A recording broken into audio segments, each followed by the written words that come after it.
नमस्कार मित्रांनो. मी स्वाती तोरसेकर एशा पृथ्वीमध्ये तुमचं स्वागत करते. हे गाझाचं घोडं अडलंय तरी कुठे? असा प्रश्न तुमच्या मनात आहे, तसाच माझ्याही मनामध्ये आहे. आणि तिकडची जी परिस्थिती आहे त्याच्यामध्ये 7 ऑक्टोबर पासून त्या घटना घडून गेल्यानंतर इस्रायली सैन्याने गाझामध्ये घुसून ज्या काही कारवाया केलेल्या आहेत, त्याची त्या पाश्चिमात्य माध्यमांमधले जे लिप्टार्ड्स आहेत, म्हणजे सेक्युलर, हिंदू सेक्युलर ज्यांना मी म्हणते, त्यांच्याकडून जे काही अहवाल पाठवले जात आहेत, ते हृदयद्रावक वर्णनं सगळी, तिथे माणुसकीचा अंत कसा झालाय वगैरे, वगैरे सर्व प्रकारच्या कहाण्या आपल्या कानावरती आदळतात, डोळ्यांवरती ऐकल्या जातायत. आणि मग असं असताना सुद्धा इतकं सगळं घडलं, सगळा गाझा बेचिराख झाला. तरी देखील हा इस्रायल थांबायला का तयार नाही? असा प्रश्न आपल्या सगळ्यांच्या मनामध्ये आहे. एक गोष्ट आहे, की अजूनही सगळे ओलीस त्यांना परत मिळालेले नाहीयेत. त्यामुळे हेच एक कारण कदाचित असेल, की ज्याच्यासाठी इस्रायल थांबायला तयार नाही, असं आपल्याला वाटू शकतं. परंतु तिथेच सगळीकडे मी म्हणेन, की थोडासा गैरसमज असेल किंवा आपल्याकडे आलेली माहिती ही अपूर्ण माहिती असू शकते आणि मग नेमकं तिकडे काय चाललेलं आहे ह्याचा पहिल्यांदा विचार करायला पाहिजे. डिसेंबरमध्ये अ, त्यांचे पंतप्रधान नेतान्याहू आहेत, त्यांनी एक विधान केलेलं होतं, की मी इस्रायलला पुन्हा एकदा ऑस्लो सारख्या सापळ्यामध्ये अडकू देणार नाही. आता ह्याचा अर्थ असा होतो, की ऑस्लोमध्ये जे इस्रायलने आजपर्यंत मान्य केलेलं होतं, की पॅलेस्टाईन हे स्वतंत्र राष्ट्र असावं, त्याला आमची मान्यता आहे. हे त्यांनी कुठेतरी पॅलेस्टाईननी कधीच मान्य केलेलं नाहीये. त्यांनी इस्रायलचं अस्तित्व मान्य केलेलं नव्हतं. परंतु इस्रायल मात्र तयार झालेला होता आजपर्यंत, की एका आशेवरती, की याच्यानंतर तरी निदान सगळा दहशतवाद थांबेल आणि तिथे शांतता प्रस्थापित होईल. परंतु ते कधीच साध्य होऊ शकलं नाही. पॅलेस्टाईननी वारंवार करार करायचे. तो काय तो कॅम्प डेव्हिड करार करा, ऑस्लो करार करा, हा करार करा, तो करार करा. सतत बोलण्यांचं गुऱ्हाळ चालू ठेवा. परंतु तरी सुद्धा कुठेही त्यांनी ही तयारीच दाखवली नाही, की इस्रायल अस्तित्वात आहे. एक राष्ट्र म्हणून अस्तित्वात आहे.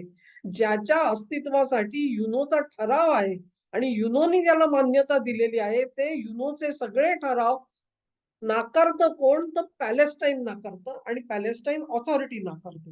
हे पॅलेस्टाईन ऑथॉरिटी जी आहे, त्यांचं राज्य हे पॅलेस्टाईनच्या बाजूला होतं. गाझामध्ये त्यांची हुकूमत चालत नव्हती आणि म्हणून तिथे हमास निवडून येत होता.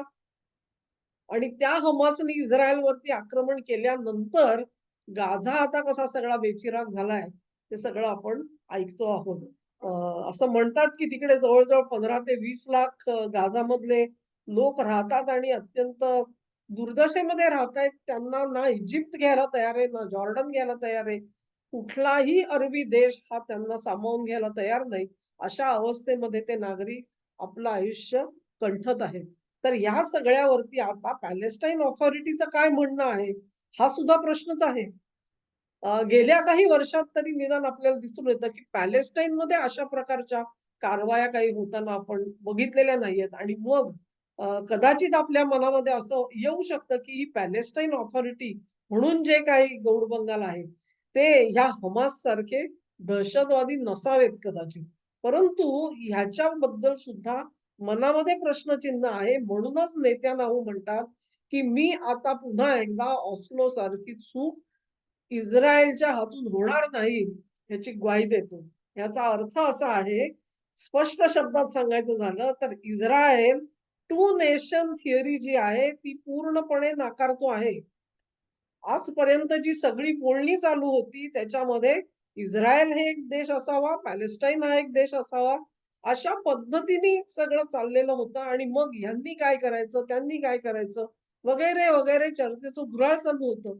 म्हणजेच 2 वेगळी स्वतंत्र राष्ट्र आहेत, हे मान्य केलं जावं, अशा पद्धतीचे तोडगे काढले जात होते. आज जर का ऑस्लो करार मान्य नसेल नेतान्याहूंना, तर ह्याचा अर्थ असा, की ते पॅलेस्टाईनला देश मानायला तयार नाहीये. ते पॅलेस्टाईनला देश मानायला तयार नाहीत आणि मग हा सगळा जो संघर्ष आहे, तो कुठे जाणार? असा प्रश्न येतो. तुम्ही म्हणाल, की हे नेतान्याहू असं म्हणतात, पण पॅलेस्टाईन ऑथॉरिटी काय म्हणते? तर पॅलेस्टाईन ऑथॉरिटी मधले जे त्यांच्या नॅशनल काउन्सिलचे एक सभासद आहेत आणि हे सद्गृहस्थ जे आहेत ते पॅलेस्टाईन तर्फे भारतामध्ये त्यांचे राजदूत म्हणून सुद्धा काही काळ काम करून गेलेले आहेत. त्यांचं नाव आहे ओसामा अल अली. या ओसामा अल अली ह्यांचा एक व्हिडिओ आज सोशल मीडियामध्ये सर्वत्र पसरलेला आहे. आणि त्या व्हिडिओमध्ये ते असं म्हणतात, की हमासनी उर्वरित जे कोणी ओलीस आहेत, ते एकतर कतार किंवा इजिप्तच्या हवाली स्वाधीन करावेत आणि गाझामधला संघर्ष थांबवावा. कारण ते ओलीस थांबले, की इस्रायलला तिथे पुढे आक्रमण करायला मुद्दा उरणार नाही. असं म्हणणं ह्या ओसामा अल अली यांचं आहे. त्यांनी असं म्हटलेलं आहे, की हमासनी सर्वात मोठं नुकसान जर कोणाचं केलं असेल, तर ते गाझामधल्या लोकांचं केलंय. त्यांच्या मनामध्ये त्यांच्याबद्दल यत्किंचितही प्रेम नाही. आज अवस्था अशी आहे, की आपली दुर्दशा बघता गाझामधले लोकच त्या हमासच्या नेतृत्वाला मारून टाकतील, अशी परिस्थिती तिकडे निर्माण झालेली आहे. ओसामा अल अली यांचं म्हणणं संपूर्णपणे चुकीचं आहे असं मी म्हणणार नाही. त्यांचं म्हणणं असं आहे, की अर्थातच सरतेशेवटी त्यांनी हे जे म्हटलेलं आहे, त्याच्यातून असं दिसतं, की पॅलेस्टाईन ऑथॉरिटी असं म्हणत असेल, की गाझाचा जो नियंत्रण आहे, तो आमच्याकडे द्या म्हणून आणि त्याच्यासाठी म्हणून ते हमासला खाली पडत असतील आणि अशा प्रकारे ओलिसांना पहिल्यांदा कतार आणि इजिप्तकडे पोहोचवा. म्हणजे इस्रायल हा जो महासंबंध आहे, तो महासंबंध आम्हाला शांत करता येईल, असं कदाचित त्यांच्या मनामध्ये असण्याची शक्यता आहे. हा जो व्हिडिओ आहे तो तुम्ही जरूर बघा आणि त्यांनी आपले विचार जे आहेत ते अत्यंत स्पष्ट शब्दात मांडलेले तुम्हाला दिसतील. एकंदरीतच हमासच्या ज्या चुका झालेल्या आहेत त्या चुका आज पॅलेस्टाईन ऑथॉरिटी मधल्या नॅशनल काउन्सिलचा एक सभासद सांगतो आहे, ही अत्यंत लक्षणीय गोष्ट आहे. पण काही कदाचित काही वर्षांपूर्वी असेल, मी एक पोस्ट केलेली होती Facebookवरती आणि त्याच्यात मी असं म्हटलेलं होतं, की मध्य पूर्वेची हे जे सगळे अफेअर्स आहेत, त्याचे एक तज्ञ आहेत. त्यांचं नाव योसेफ बोडान्स्की म्हणून. या बोडान्स्कींनी असं म्हटलेलं होतं, की टू नेशन थिअरी ही एक कंडम थिअरी आहे. तिचा काही उपयोग नाहीये. त्या थिअरीमुळे तिथे कधीही शांतता प्रस्थापित होऊ शकणार नाही. आणि मग त्यांनी असा एक प्रश्न हे केलेला होता, की पॅलेस्टाईन हा जो तुम्ही ज्याला काही देश म्हणून मानता, तो देश वगैरे काही नाहीये. तो देश जो आहे, तो जॉर्डनमध्ये समाविष्ट करून टाका. जॉर्डनमध्ये समाविष्ट करा आणि गाझाचं जे नियंत्रण आहे, ते इस्रायलच्या ताब्यात द्या. असं एकंदरीत त्यांचा त्या योसेफ बोडान्स्की यांनी कित्येक दशकापूर्वी सुचवलेला हा एक तोडगा होता. तो तोडगा जो आहे, तो आज कार्यान्वित होणार की काय? अशी शंका आता मला यायला लागलेली आहे. कारण एक लक्षात घ्या, की पॅलेस्टाईन ऑथॉरिटी हे कितीही काही बोलली, तरी देखील नेतान्याहू परत म्हणतात, की "मी ऑस्लोची चूक करणार नाही. ऑस्लोची चूक करणार नाही म्हणजे मी 2 राष्ट्र जी आहेत, ती मान्य करणार नाही आणि ती मान्य करायची नसतील, तर मग पॅलेस्टाईनचं नियंत्रण जे आहे, ते जॉर्डनच्या हातात गेलेलं बरं." जॉर्डन हा देश असा आहे मित्रांनो, की तिथले जे राजे आहेत, ते राजे वेगळ्या विचाराचे आहेत आणि अमेरिकेचे सतत मित्र असलेले आहेत. तिथे ते कुठल्याही प्रकारे हा अरब रॅडिकॅलिझम जो आहे, मूलतत्ववाद ते सहन करत नाहीत. अ, आणि याची अनेक उदाहरणं तुम्हाला बघायला मिळतील. तेव्हा हे सगळे पॅलेस्टाईन मधले जे लोक आहेत ते तिकडे गेले, की त्यांचे जे कोणी बंडखोर लोक आहेत, त्यांच्यावरती आपोआप काबू कोण करणार? तर एक मुस्लिम राज्यकर्ता करेल आणि मग त्यांना हे जे आजच्या घडीला ते जे सतत सांगत असतात, की आमच्यावरती इस्रायलचं आधिपत्य आहे आणि म्हणून आम्ही बंड करतो. तेव्हा तिकडे जॉर्डनमध्ये जर का त्यांना टाकलं, तर त्यांना अशी तक्रार करायला जागा उरणार नाही. असा एकंदरीतच बोडान्स्की यांचं जे तोडगा होता, त्याचं स्वरूप होतं.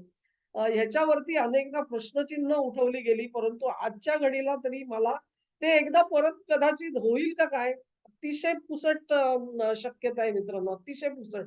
पण इस्रायल त्याच्या बाबतीत आग्रही दिसतो.